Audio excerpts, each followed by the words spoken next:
नमस्कार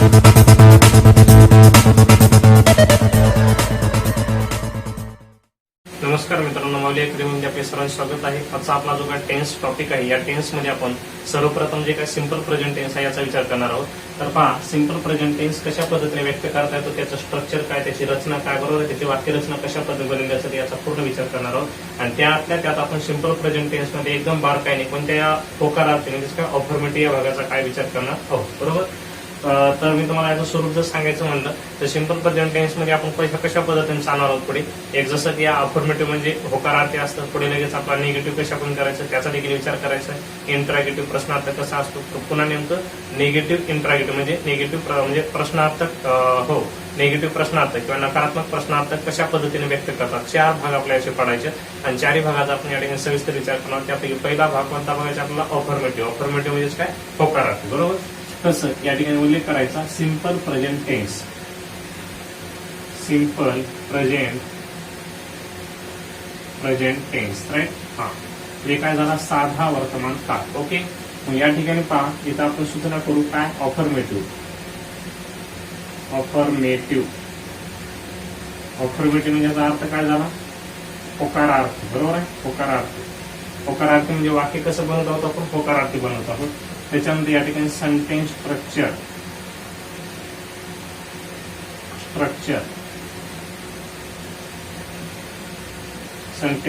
म्हणजे या ठिकाणी काय करत आहोत आपण, वाक्याची रचना. आपली वाक्याची रचना कशा स्वरूपाची आहे, राईट.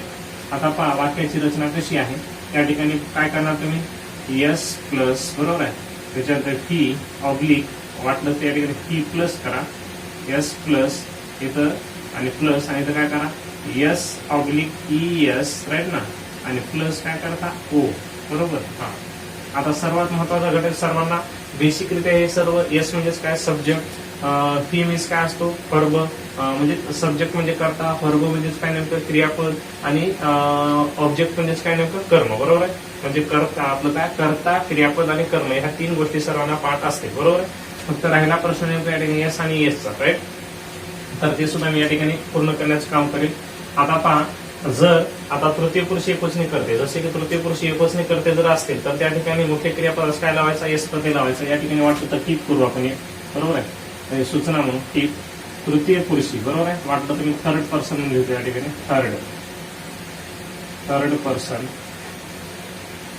थर्ड पर्सन कसे,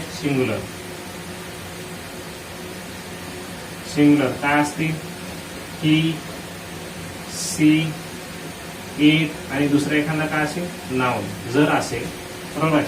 जर थर्ड पर्सन सिंग्युलर असेल तर अशा ठिकाणी ते जर म्हणजे करते असतील तर मुख्य क्रियापदास म्हणजे मेन व्हर्ब, बरोबर आहे. मेन व्हर्ब काय करावा, मेन व्हर्बला काय करावा, यस ऑब्लिक ई एस हा प्रत्यय काय करायचा, लावावा, बरोबर आहे, लावावा. ओके, आपल्या बोलीभाषेत जर तृतीय पुरुष एकवचनी करते असते तर मुख्य क्रियापदास काय करायचं, यस किंवा यस प्रत्यय वापरायचा किंवा लावायचा, राईट. तर या पद्धतीनुसार आपण पहिलं वाक्य बनवूया या ठिकाणी, आय, राईट. या ठिकाणी पहा, पर्सनल प्रोनाउन आपले I, you, he, she, it, we, you, they, बरोबर आहे. हे सर्वांना पाठ असणं आवश्यक आहे. तर या ठिकाणी आय, आता या ठिकाणी काय लिहिलं तुम्ही, राईट, WRIT, आय राईट. तिथे काय लिहायचं, अ लेटर LETTER. या ठिकाणी प्रथम पुरुष एकवचनी आहे का, नाही, म्हणजे या ठिकाणी थर्ड पर्सन म्हणजे तृतीय पुरुष एकवचनी करते असते तर म्हणून या ठिकाणी प्रथम पुरुष एकवचनी करताय, त्याच्यासाठी इथं मुख्य क्रियापद एस प्रत्यय लावण्याची आवश्यकता नाही. आता या ठिकाणी काय होतं, याचा अर्थ मी पत्र लिहितो, बरोबर आहे. वाटलं तर मी इथे लिहितो, मी पत्र काय करतो, लिहितो, बरोबर आहे, मी पत्र लिहितो, राईट. ओके. त्याच्यानंतर वाटलं तर आता याच्यामधला घ्या, ही, बरोबर आहे, ही राईट्स, WRITE. आता पहा, तृतीय पुरुष एकवचनी करता, आता मुख्य क्रियापदाला एस किंवा एस प्रत्यय लावतो. या ठिकाणी मुख्य क्रियापद कोणता आहे, राईट आहे. तर इथं काय, एस प्रत्यय लावा, म्हणजे तुम्हाला ईएस प्रत्यय ऑलरेडी नेमकं ई असल्यामुळे एस प्रत्यय लावला की काय झालं, त्याचं रूपांतर ईएस झालं. ही राईट्स, बरोबर आहे, ही राईट्स काय करता, ही राईट्स काय, इंग्लिश सेंटेन्स, बरोबर आहे. He writes English sentence, ENGLISH, English sentence. Okay. तर काय, तो काय करत आहे, तो इंग्रजी वाक्य लिहित आहे, बरोबर आहे. तो इंग्रजी वाक्य लिहितो, तो इंग्रजी वाक्य लिहितो. मी पत्र लिहितो, तो इंग्रजी वाक्य लिहितो. बरोबर. त्याच्यानंतर म्हणजे मला लिहिण्याची आवश्यकता नाही, आपण सर्वांना समजतो, तो इंग्रजी वाक्य लिहितो. त्याच्यानंतर सी घ्या. बरोबर आहे. सी काय होतं, सी आता काय करू, गो करतो आपण. बरोबर आहे. सी गो. परंतु या ठिकाणी सुद्धा मुख्य क्रियापद एस किंवा एस प्रत्यय लागतो. या ठिकाणी येस, सी गोज टू काय करता, स्कूल. SCHOOL right. ती कुठे जाते, ती शाळेत जाते. बरोबर आहे. ती शाळेत जाते. ओके. सर्वांना कळतं. सीचा अर्थ काय होतो, ती होतो. ती जाण्याची क्रिया आहे, कुठं, शाळेत. ती शाळेत जाते. ओके. त्याच्यानंतर जसे की आपण नाव घेऊया, आकाश.